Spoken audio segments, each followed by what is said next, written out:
Welcome student.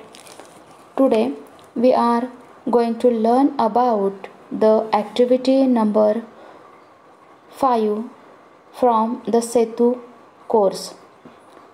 Today we are solve the worksheet, that is worksheet number 5. So let's start. विद्यार्थी मित्रांनो, सेतू अभ्यासक्रमातील आज आपण कृती पुस्तिका क्रमांक 5 अभ्यासणार आहोत. This activity it is based on the poem. From this activity you have to learn about the recite of poem with a proper rhythm.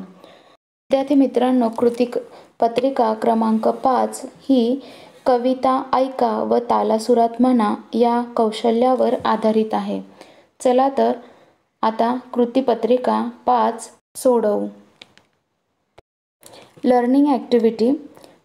Read the given poem लाऊडली with proper pronunciation and recite it. खालील कविता मोठ्याने योग्य उच्चारांसह वाचा व म्हणून पहा. Name of poem a birthday poem. First, I will read this poem. All of you listen it carefully and after me you recite it. विद्यार्थी मित्रांनो, या ठिकाणी मी ही कविता तुम्हाला वाचून दाखवते. ती तुम्ही व्यवस्थित ऐका व त्यानंतर ती कविता म्हणून पहा. A birthday poem. Just past dawn, the sun stands with its heavy red head in a black stanchion of the trees, waiting for someone to come with his bucket for the foamy white light, and then a long day in the pasture.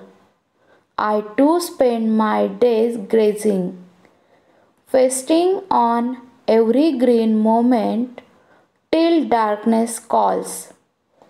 And with the others, I walk away into the night, swimming the little tin bell of my name. Read the poem and write the correct pairs of rhyming words. खालील कविता वाचा आणि त्यातील यमक जुळणाऱ्या शब्दांच्या योग्य जोड्या आपल्या वहीमध्ये लिहा. So the poem is: when you drop me on the floor, I get step on, my sides are sore. Turn out pages make me groan, I feel dizzy if I am thrown. Every mark and every stain on my cover give me pain.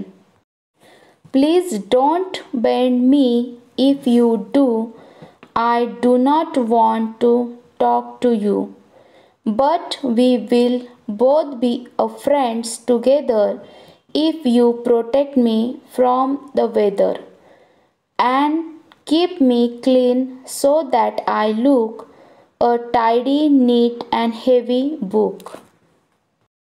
मुलांनो, वरील कविता व्यवस्थित काळजीपूर्वक वाचा व त्या कवितेत आलेले यमक जुळणारे शब्द आपल्या वहीमध्ये लिहा. उदाहरणार्थ फ्लोअर, सोअर, ग्रोन, थ्रोन यासारखे. Now the next it is a practice activity. सरावासाठी खाली कृती दिलेली आहे ती करा. Watch the given poem where go the boats on the internet and recite it. मुलांनो, वेअर गो द बोट्स ही कविता वाचा व इंटरनेटवर पहा. या ठिकाणी तुम्हाला व्हिडिओमध्ये ही कविता दिलेली आहे. ती कविता वाचण्याचा व म्हणण्याचा प्रयत्न करा. Dark brown is the river, golden is the sand. It flows along for ever with trees on either hand. Green leaves a floating castle of the foam. Boats of the mine a boating. Where will all comes home? On goes the river and out past the mill, away down the valley, away down the hill. Away down the river 100 miles or more, other little children shall bring my boat shore. Now the next, it is a extension activity, अधिक सरावासाठी दिलेली कृती. Read the poem given in your textbook and try to compose a short poem. पाठ्यपुस्तकातील इतर कविता वाचा व त्यापासून प्रेरणा घेत लहान लहान कविता तयार करा. Student, this is the worksheet number 5, which is based on reading and recite the poem carefully. विद्यार्थी मित्रांनो, ही कृतीपत्रिका क्रमांक 5 कविता वाचा व तालासुरात म्हणा या कौशल्यावर आधारित होती. All of you have to solve this activity and write down it in your notebook and also send its solved worksheet photo to your teacher. मुलांनो, वरील कृतीपत्रिका 5 क्रमांक सोडवा व सोडवलेल्या कृतीपत्रिकेचे फोटो आपल्या शिक्षकांना पाठवा.